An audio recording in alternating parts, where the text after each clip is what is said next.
est un jour un peu particulier car nous avons assez de connaissances pour commencer à monter d'un cran le niveau de difficulté. Mais avant cela, je vous propose de passer par une sorte de validation de tout ce qui a été acquis jusque-là. Dans cette vidéo, du coup, rien de nouveau, que de la pratique. Nous allons directement commencer par un quiz, par un exercice. Il n'y aura pas de leçon.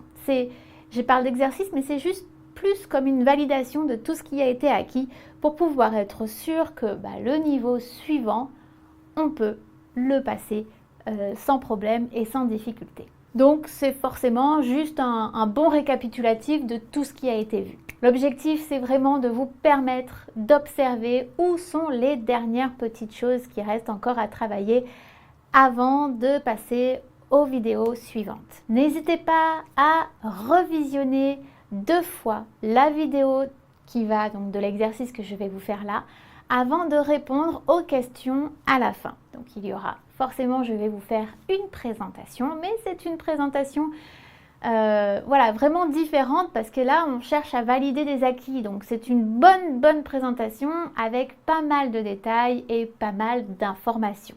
Donc n'hésitez sincèrement pas à la revisionner une 2e fois avant de passer aux questions. Et évidemment, vous vous en doutez, les questions sont également en langue des signes. Et à vous de jouer le jeu en y répondant en langue des signes. Vous êtes totalement autodidacte avec cette chaîne, avec cette vidéo, alors profitez de ce rythme, de votre rythme pour prendre le temps. Apprenez comme vous le souhaitez, sans stress, vraiment comme vous le souhaitez. Ça a beau être une validation un petit peu de tout ce qu'on a vu, mais il n'y a rien à la fin, il n'y a pas de pression à avoir du tout.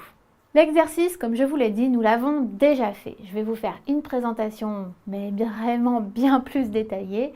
Et ensuite, il va y avoir 10 questions. Vous êtes prêts? Eh bien, on démarre!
j'ai fini la présentation. Je passe donc aux questions. Rappelez-vous, je les pose en langue des signes.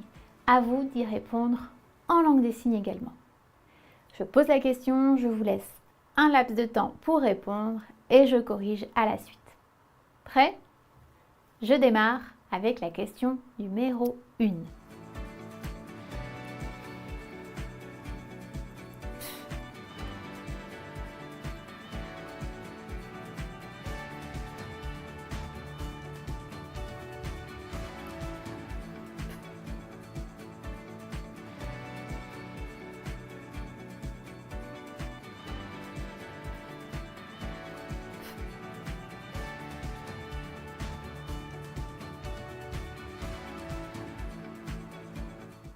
La réponse est Charlotte.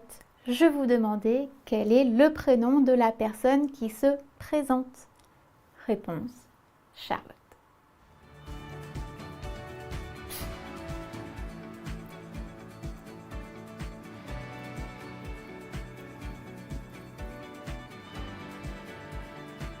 Oui.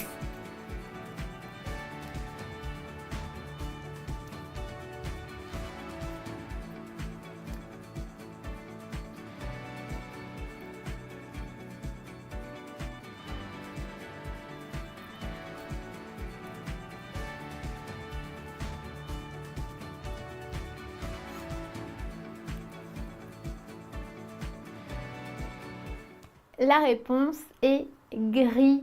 Et oui, je vous demandais de quelle couleur était la barbe de Martin, qui est le papa de Charlotte, que j'ai positionné dans mon espace pour rendre l'explication plus facile. Donc, la barbe est grise. Troisième question.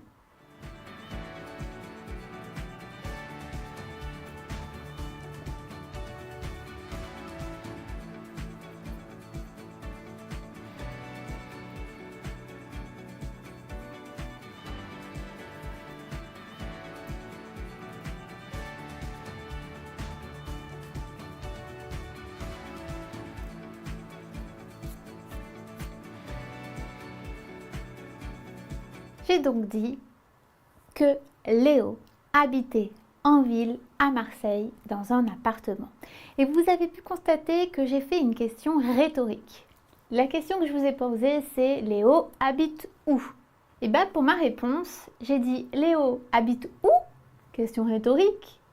Il habite en ville à Marseille dans un appartement. En ville à Marseille ou Marseille, ça va aussi, puisque si vous n'aviez pas noté le nom signé, dans un appartement. C'est tout bon pour vous? Ok, on poursuit avec la question numéro 4.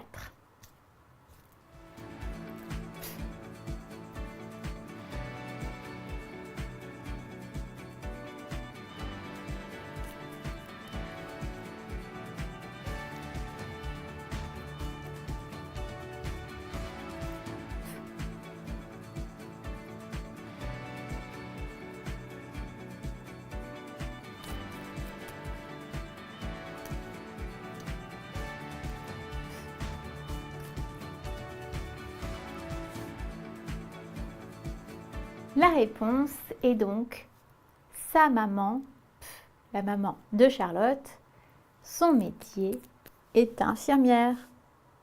Parce que la question que je vous ai posée, c'est quel est le métier de Patricia, la maman de Charlotte? Vous voyez à quel point c'est vraiment facile pour moi et pour vous aussi de réceptionner, j'en suis sûre, que d'avoir positionné Charlotte ici dans mon espace et ainsi j'ai plus qu'à faire le pronom possessif pour dire de qui il s'agit ensuite plus facilement. On passe donc à la question numéro 5.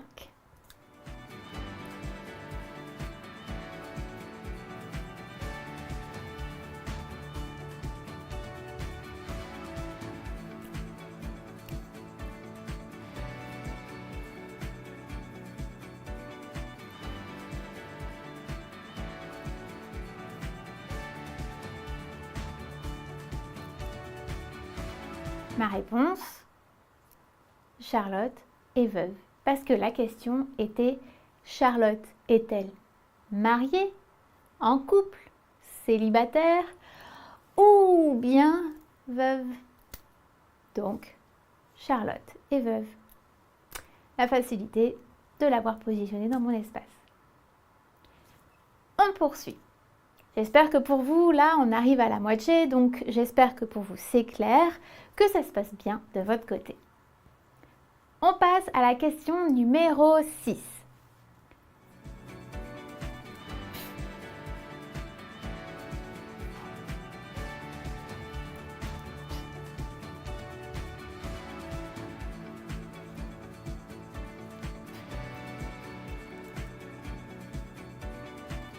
Le nom signé, son nom signé est Charlotte. Puisque ma question était quel est le nom signé de Charlotte? Le nom signé, c'est quoi? Donc, Charlotte. Question numéro 7.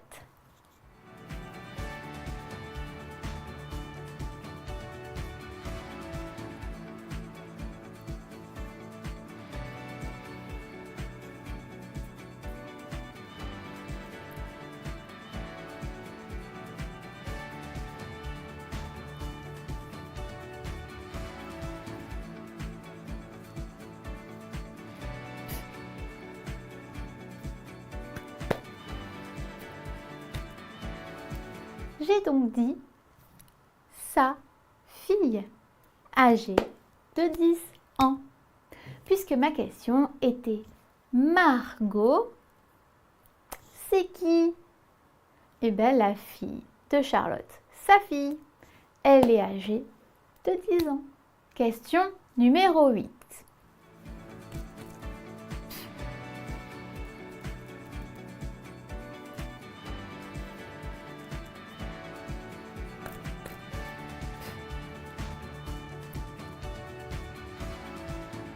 Ma réponse, sa sœur s'appelle Capucine, puisque la question était comment s'appelle la sœur de Charlotte ou quel est le prénom de la sœur de Charlotte. Donc, de sa sœur, le prénom, c'est quoi?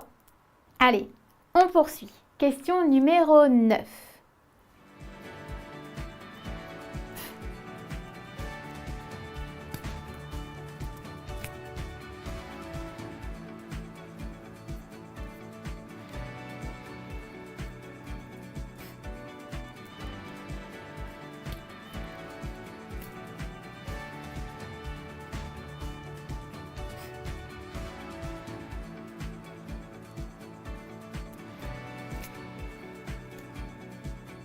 La réponse est son papa à Charlotte. Il est sourd, donc entendant, c'est faux. Non, il n'est pas entendant, il est sourd. Puisque la question était plutôt un vrai ou faux, Martin est entendant. Donc Martin, c'est son papa. On passe pas par la dactylologie, hein, c'est bon. On a déjà Charlotte qui est ici, qui nous aide du coup à pouvoir introduire d'autres personnes. D'autant que c'est son papa, donc hop, c'est direct, c'est facile. Donc son papa, il est entendant? Vrai ou faux? Évidemment, faux. Il est sourd. Allez, la dernière question est la question numéro 10. Prêt? Je commence.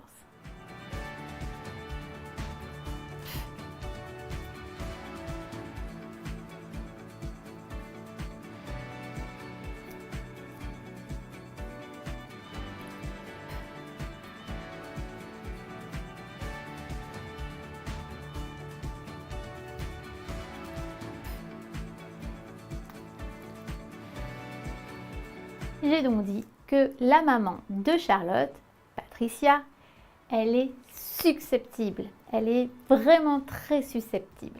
Puisque la question était quel est le caractère de Patricia? Donc de sa maman, le caractère, c'est quoi? Elle est susceptible. Si vous avez réussi à répondre aux questions, sincèrement, je vous félicite. Bravo, vraiment, parce que ce n'est pas facile du tout. Vous êtes seul, vous êtes en autodidacte, totalement à travailler seul ici, et donc vous pouvez vraiment être fier de vous. Rajouter en plus les questions en langue des signes était un challenge 10. était un challenge supplémentaire, mais je me disais que vous en étiez capable. Peut-être que vous ne vous en rendez absolument pas compte, mais là, vous êtes en train de faire un pas de géant dans votre apprentissage de la langue des signes. Je vous le garantis. Voilà, c'est fini pour aujourd'hui. Pensez à liker la vidéo si vous avez aimé. D'ailleurs, ce style de vidéo là vous permet de valider une étape en vous auto-évaluant. Vous en aurez d'autres au fur et à mesure sur cette chaîne quand on passera à un autre niveau. Alors, continuez à vous entraîner. La pratique et la rigueur sont les mots-clés. Je vous le dis car j'ai personnellement vécu ça. Comme toute langue, la langue des signes française ne fait absolument pas exception à la règle. Si vous ne pratiquez pas, vous allez perdre et oublier. Pour la petite anecdote, moi j'ai appris la langue des signes sur une période de 6 mois. C'était intense, c'était génial. J'ai choisi de faire une formation intensive, donc sur 6 mois, tous les jours, du lundi au vendredi sur 6 mois. J'ai adoré. Mais du coup, à la suite de cette formation que j'avais validée, je n'ai pas eu l'opportunité de rencontrer des personnes signantes, que ce soit entendantes signantes ou sourdes signantes. Je n'ai pas pu pratiquer. J'aurais pu penser à le faire de mon côté en autodidacte comme vous êtes en train de le faire là, mais voilà, j'ai à ce moment-là absolument pas eu cette idée.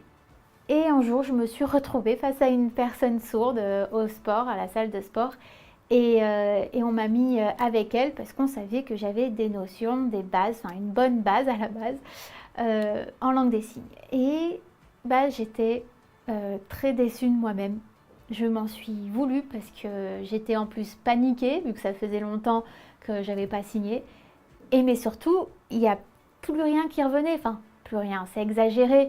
Mais voilà, j'étais à l'origine capable d'avoir une conversation fluide et avec sur des sujets variés, divers et variés. Là, j'avais vraiment même moins qu'une base.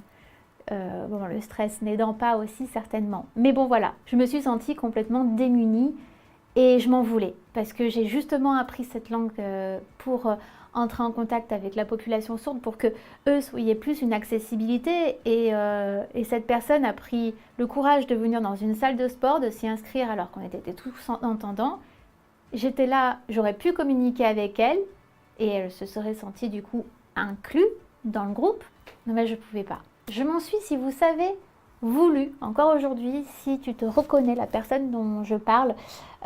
Donc du coup je te fais un coucou et voilà, de toute façon tu le savais, je te l'avais déjà dit et forcément le soir même ou le lendemain sur 6 mois en plus j'ai vraiment fait la même formation mais en autodidacte.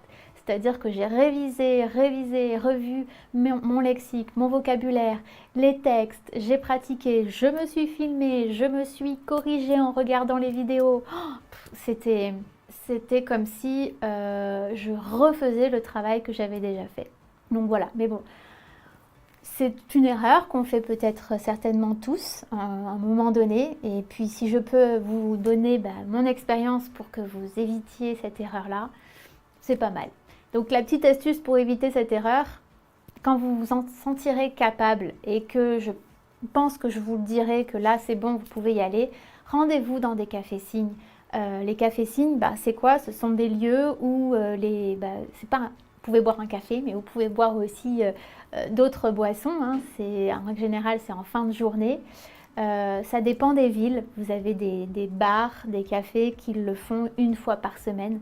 Et il faut vraiment se renseigner. Renseignez-vous sur tous les réseaux sociaux. Hein. Normalement, ils font des annonces tout le temps quand il y a un café-signe qui se fait, etc. Donc, il y en a pas mal. Et dès que vous vous en sentirez capable et vous jugerez que vous êtes prêt, allez-y, échangez. Dites-leur évidemment que vous êtes vraiment autodidacte dans l'apprentissage de la langue des signes, que vous avez peut-être un niveau pour pouvoir juste échanger sur des sujets faciles. Mais voilà, c'est déjà ça, ça vous permet d'évoluer et surtout, ça vous permet également de progresser sur un autre niveau parce que c'est en pratiquant qu'on apprend et aussi en pratiquant avec notre interlocuteur parce que lui aussi pourra venir on va dire, peut-être corriger certaines choses et puis aussi vous apprendre de nouvelles choses. Du coup, j'espère que cette vidéo, on va dire, de récapitulatif et de validation d'acquis vous a plu. Si c'est le cas, n'hésitez pas à appuyer sur le pouce bleu, à faire un petit commentaire en bas de la vidéo. Sachez qu'on les lit vraiment tous et qu'on s'y intéresse forcément, sinon je ne vous demanderai pas de mettre des petits commentaires. Moi les retours, c'est aussi grâce à vos retours que je peux soit améliorer certaines choses. Voilà, si par exemple vous avez des envies, des attentes, peut-être que je pourrais essayer de les rajouter dans les vidéos précédentes, dans les vidéos suivantes.